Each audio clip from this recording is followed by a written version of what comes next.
Aujourd'hui, je vais vous conter une histoire. Une histoire qui a eu lieu durant le début de la Deuxième Guerre mondiale, la bataille de Stone. Cette histoire est aussi surnommée le Verdun de 1940.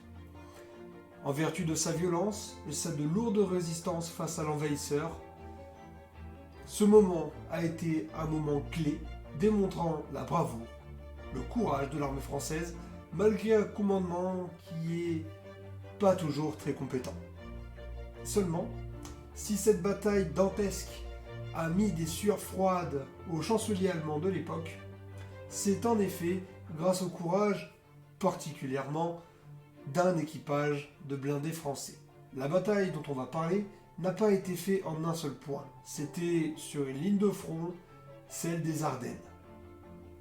Seulement, cette bataille-ci est hautement symbolique. Stone, pour vous le situer, c'est un petit village qui surplombe les environs, où il était possible d'avoir une vision globale de toute la zone. Autrement dit, un point stratégique pour une meilleure planification de la suite des événements, que ce soit pour les alliés comme pour les ennemis. Ce ne fut pas moins de 10 fois que le village changea de main entre les Français et les Allemands, mais ce, en une seule journée. La bataille, elle, s'est déroulée sur un temps beaucoup plus long qui fut de 2 semaines à peu près. Rester dans le village n'était pas forcément une bonne idée. Entre l'artillerie alliée et les bombardements des Stuka allemands, s'il valait mieux se mettre ailleurs, c'était préférable. Ça explique aussi le pourquoi le village a changé de main plusieurs fois. Malgré tout, les Français, en grand sous-nombre, ont tenu le village autant qu'ils l'ont pu. Vous connaissez la fin de l'histoire, hein, les Allemands ont gagné cette bataille, mais la France ne s'est pas laissé faire. L'événement qui a montré la force française de l'époque, c'est l'arrivée d'un blindé.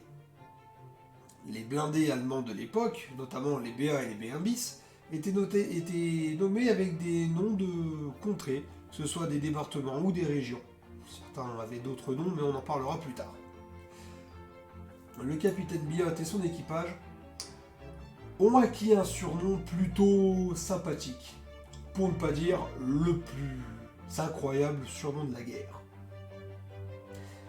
Mais revenons-en à notre petit char, le B1 bis.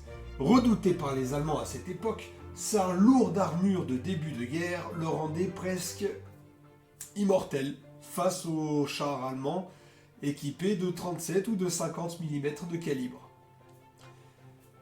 Pas de quoi perforer sa tôle. En effet, avec son blindage de 60 mm en face avant, donc ça fait quand même 6 bons centimètres, et de 55 de flanc, donc de côté, le B1 était l'un des plus blindés de son époque. Il fut produit en 1934, et son remplaçant, ou plutôt son grand frère, le B1 bis, fut lui produit en 1936. La différence, il y a encore plus de blindage.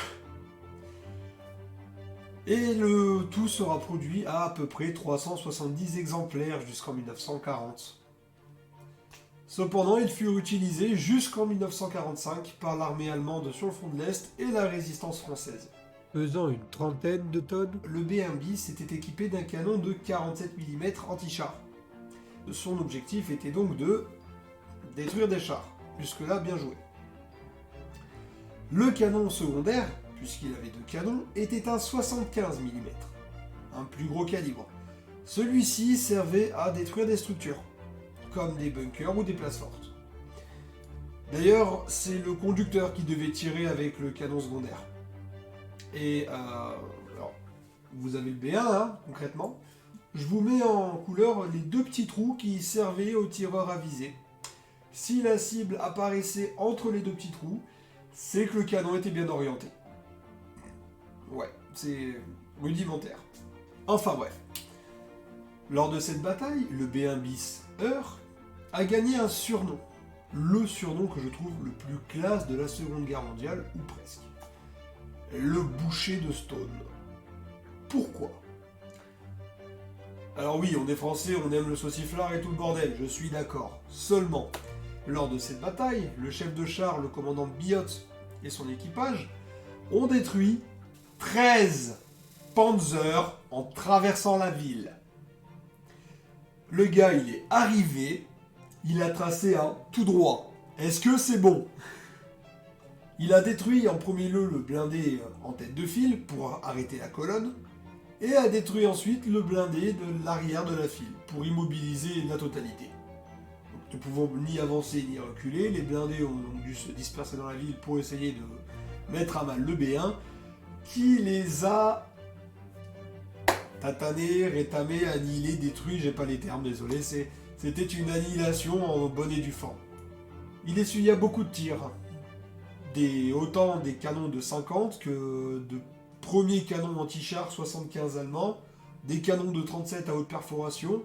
Il résista à des bombes, des Stuka allemands qui ont été appelés à l'aide pour essayer de faire quelque chose. Les Allemands, pris en étau et sous la peur, ont quitté certains de leurs chars pour se réfugier dans un fossé. Quelle merveilleuse idée! Le commandant Biot enclencha la marche avant de son char, fouta une chenille dans le fossé et fit un tout droit. Le boucher de Stone. Au retour de la bataille, quand il rentra au camp, des morceaux de chair et d'os étaient coincés dans les chenilles dans la tôle.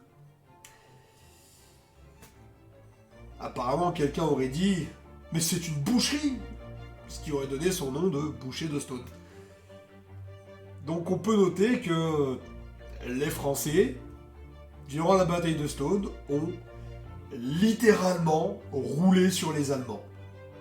Mais du coup, c'est-à-dire qu'en une bataille, en une journée, plus précisément, le blindé Heer à lui seul a pris 13 chars allemands, roulé littéralement sur les ennemis, a fait s'enfuir 2 divisions blindées et a libéré le village.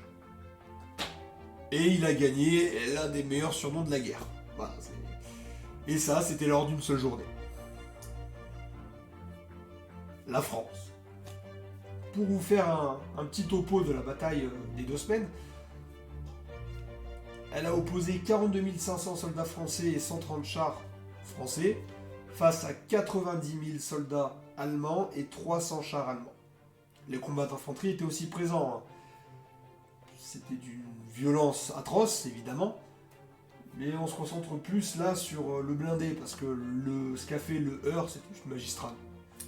Les Français ont perdu 3000 hommes, 2000 blessés et 1000 morts, et 33 chars. Pour 6500 pour les Allemands, donc 4000 blessés, 2500 morts, et 24 chars détruits. Ce qui veut dire que pour 100 hommes, les Français ont perdu 7% de leur effectif, et que les Allemands ont perdu 4% de leur infanterie. C'est une défaite à la française, mais on en a fait bouffer aux Allemands. De même pour les chars, un quart des chars français fut détruit, contre 8 chars sur 100 pour les Allemands. Leur supériorité numérique était incontestable, la victoire très complexe à obtenir, mais qui sait, dans un autre univers avec un commandement plus compétent, peut-être que la bataille de Stone aurait pu être gagnée. En effet, lors de l'offensive allemande, le haut commandement français ont eu l'ingénieuse idée de se dire qu'on va disperser tous les B1 bis le long des Ardennes. Oui, sauf qu'ils étaient conçus pour travailler entre eux, en fait. À la base, il y avait 1 à 2 divisions de B1, et ils devaient tourner ensemble, appuyés par d'autres chars. Parce que leur mobilité est très limitée, même si leur blindage leur permet de compenser un tant soit peu. Seulement, ils n'étaient pas faits pour ça. Cette bataille fut une défaite française en tout point. Mais la combativité, elle, fut exemplaire. Aujourd'hui, j'ai une petite anecdote en plus à vous donner, puisque vous devez connaître une certaine femme, je l'espère, parce qu'elle n'est pas très connue en vrai, qui s'appelle Jeanne d'Arc.